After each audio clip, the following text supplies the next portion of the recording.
Hey guys, what's up? Welcome back for probably the last E3 2015 video. This is just a basic wrap up of what they showed that caught my attention, but I don't really have enough to talk about for each of these things to warrant like their own video. First and foremost, off the top of my head, is the Uncharted 4 gameplay demo, minus the whole desyncing of the controller bit at the beginning. That was funny. It looks like more Uncharted stuff, what we're used to. And I'm okay with that. Now, gameplay wise, I liked Uncharted 3, but it just didn't have the story that Uncharted 2 had, and it kind of felt like they threw characters in just for the sake of having them in there. Like Chloe, I didn't think really needed to be in there. She was prominent in Uncharted 2. She was a likable character. I liked her, but I don't think Uncharted 3's story would have suffered without Chloe. Because mainly the focus was should have been they should have focused more on the strain between Elena and Drake, which it looks like that's going to get brought back up in Uncharted 4. There was a closed door presentation to some journalists, and a couple people, talked about what they saw. And one of the things that was brought up is that Elena's not very happy with Drake, which that was the catalyst for their split. That was had happened prior to Uncharted 3. He kept kind of going on these adventures, and she didn't like that. So the way everything ended with Uncharted 3, where they kind of came back together, and he was basically telling her he's done, and now he's getting dragged into this mess with his brother in Uncharted 4. She's not going to be too thrilled about it, I'm sure. And, Sully's a favorite, although how big of a role Sully will play is questionable because dude's old.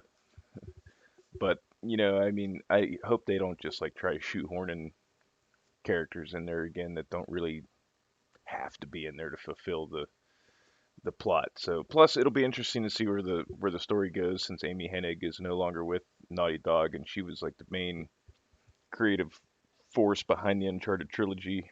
Neil Druckmann and I can't remember the other guy's name, but I think Peter Straley is the other guy. But anyways, the creative team and the writers from The Last of Us were brought in for Uncharted 4. So we'll see where that goes, and what kind of supernatural elements pop up in this one.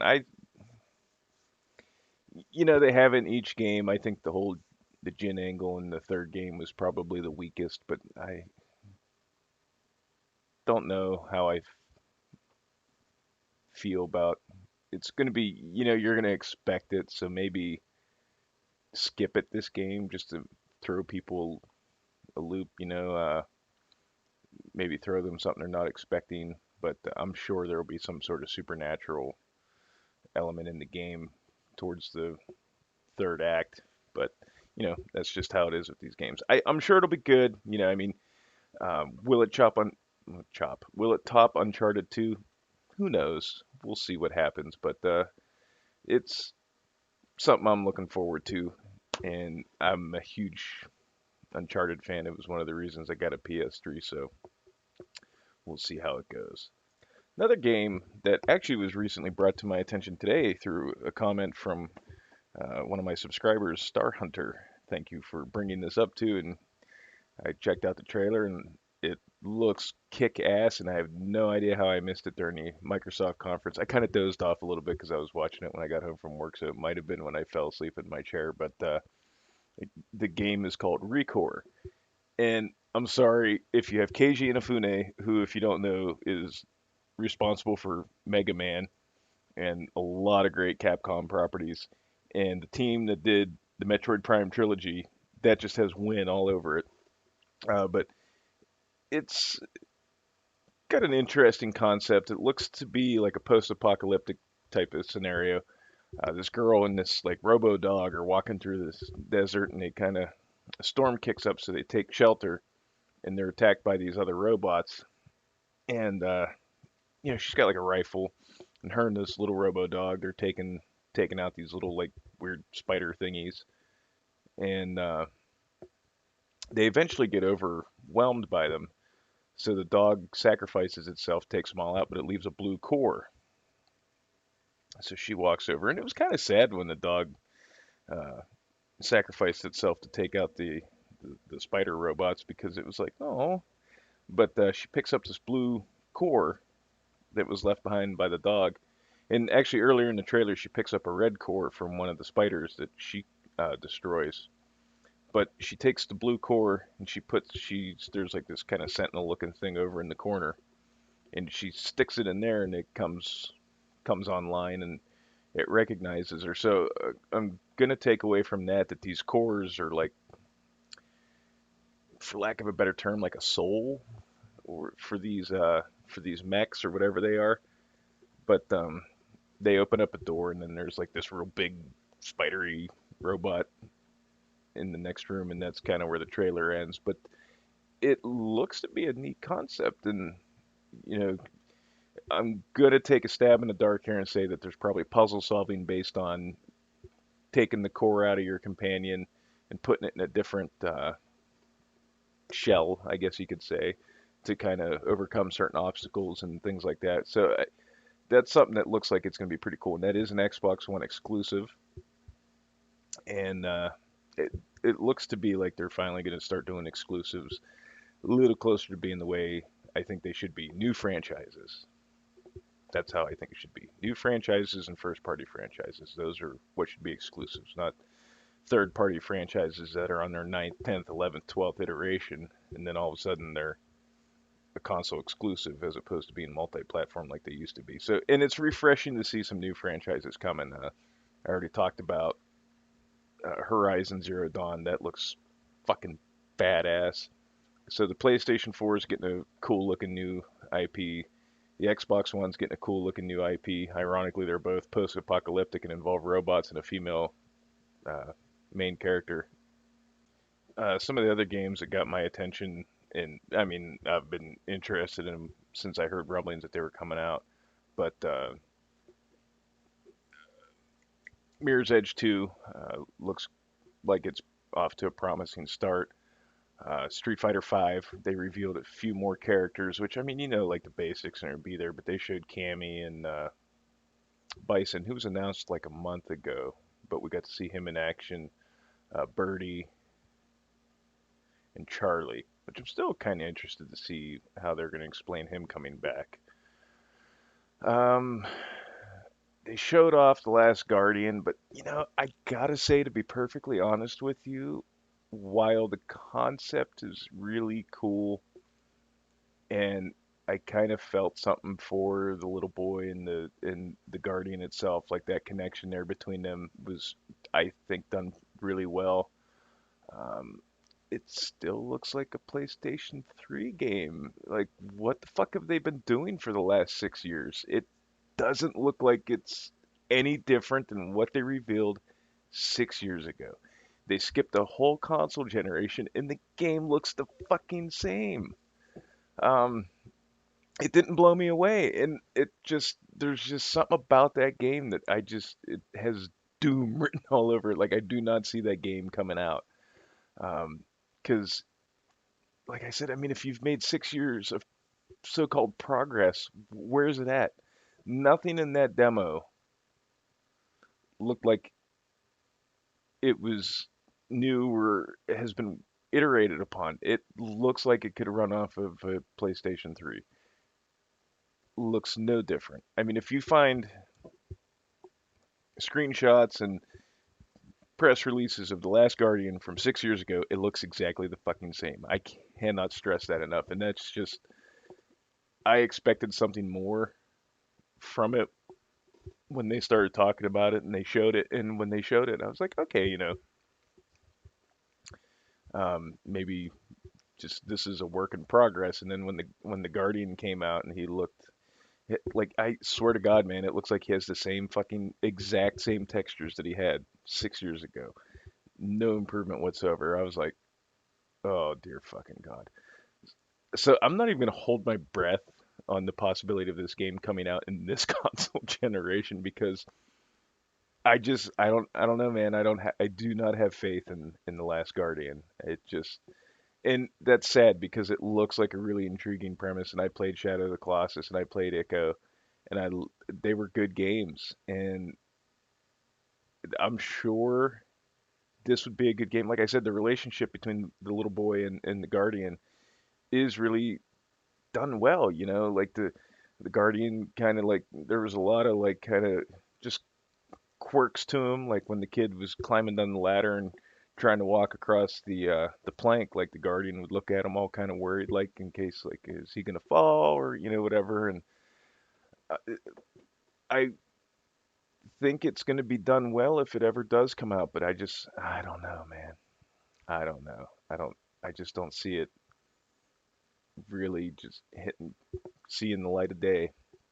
Uh, Nintendo, I'm going to be honest, I didn't really pay attention to their press conference or their digital conference, whatever the fuck Nintendo did this year.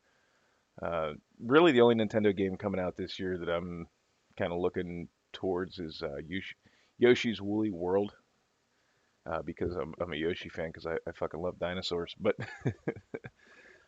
it just I don't know, it looks kind of intriguing, and I mean most it seems like Nintendo concentrates a lot on handhelds, and I don't have a 3DS or anything like that, which I'm not even going to get into how mad I am about the uh, the Metroid Prime game, or lack of a Metroid game. That's not a Metroid game. It looks like Alpha Omega Sin said this best. I watched his video on this. It looks like it was a different game completely, and then they're like, let's slap a Metroid skin on it and call it a Metroid game. That's what it looks like, and that's I don't know what it is. That's a popular franchise. That's a franchise that's guaranteed to make Nintendo some money, and for like since the Wii with Other M, it's like they've just been like, fuck Metroid. Kind of like Konami with Castlevania. But I don't know. Maybe we will see a proper Metroid game on the Wii U. I highly doubt it, and that's disappointing. A lot of people are up in arms about Shenmue 3. Happy as hell that it's coming out or going to see the light of day. I personally don't care. I didn't play Shenmue 1 or 2. Like I said, I kind of got out of gaming for a while there, and then when I got back into it, it was like right at the end of the PlayStation 2's lifespan, and I missed Shenmue 1 and 2. I didn't play them, and truth be told, I kind of have no desire to play them. I just don't see what the hype is about, so I'm sure there's going to be some thumbs down there for that.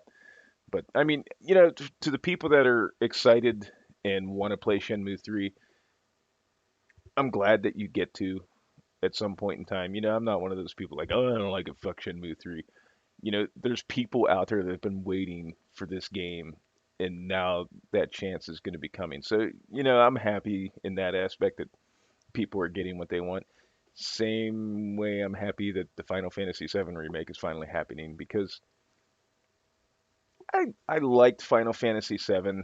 I wouldn't say I loved it. Final Fantasy X was probably my favorite, but I think Final Fantasy VII could overthrow 10 as my favorite if I play it again and when I'm running around on the world map, Cloud doesn't look like Popeye. So we'll see.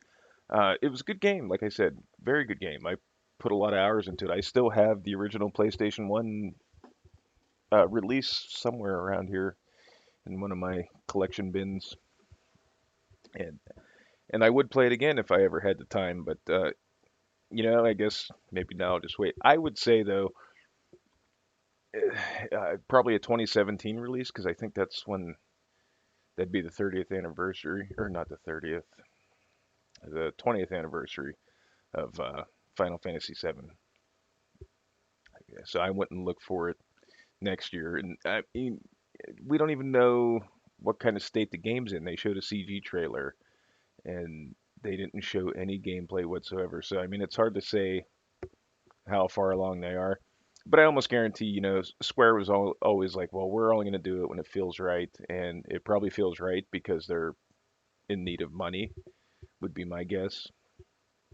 But as long as it's done well, I would like to see turn-based combat because I think there's still a place for it if it's done right. I really hope they don't try to revamp it with like the combat system from Final Fantasy 13.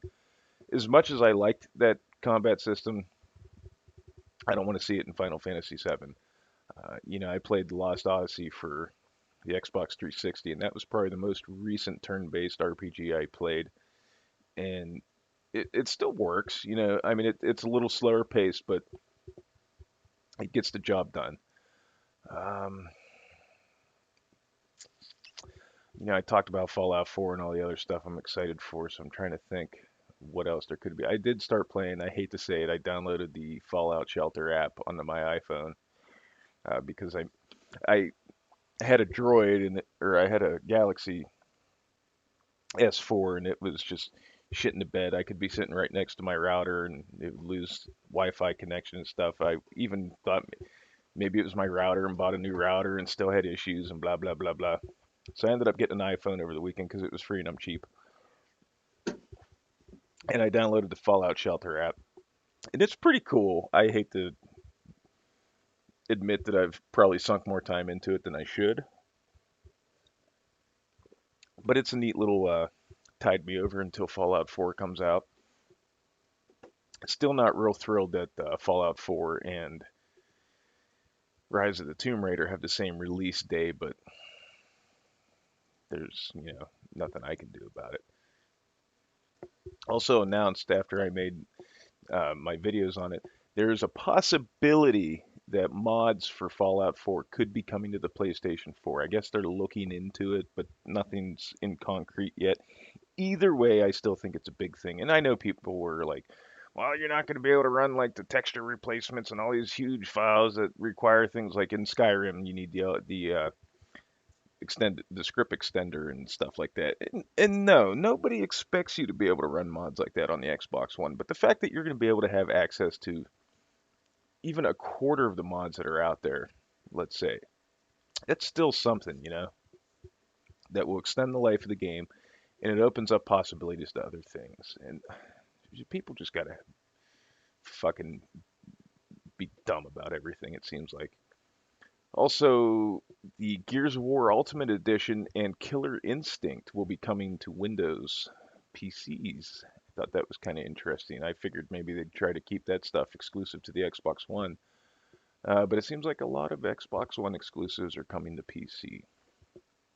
But really, I mean, Microsoft doesn't have much to lose in that home front because, I mean, Windows and Xbox One, either or, they're getting a slice of the pie. Um, there was something else too. I can't remember now what it was, but Halo 5, I don't know. We'll see. I wasn't impressed with Halo 4, so I'm going to reserve judgment on Halo 5 until it comes out. But I'm not going to get too excited about it and rant and rave about it. It does look good, I'll say that, but cautiously optimistic is my um, take on that. The Taken King DLC for Destiny, again, cautiously optimistic. I liked House of Wolves, but again, I played it for about 2 weeks and then I haven't touched Destiny since. And it's a shame. I like Destiny, but Destiny's only fun when you have people to play it with. And being a late adopter to the game, I've gotten a lot of, oh, well, when you get to level blah, blah, blah, then we'll play. Well, I can't get to level 35 because I'm playing by myself, dickheads. uh, and like my Xbox One characters are like, I think my highest character on Xbox One's like level 24. So I'm just like, I don't even feel like trying to play and level up. But, we'll see where that goes. There's a lot of potential with Destiny, so hopefully Bungie tightens up some things. There's some rumors that they might introduce trading, which I think would be awesome. On the rare occasion I do get to play with my friends. Um, and the new subclasses look interesting, especially the hunters, because uh, the void damage bow and arrow thing looks kind of cool. And maybe I'll finally finish my bounty for the thorn. But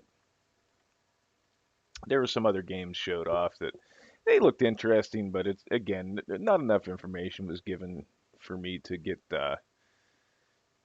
too intrigued by it. Really, like the ones that I made videos for are the ones that I'm really excited about, and then the ones I mentioned here are I'm excited about. Just not I just don't have as much to say about them as I do the other ones. So we'll see.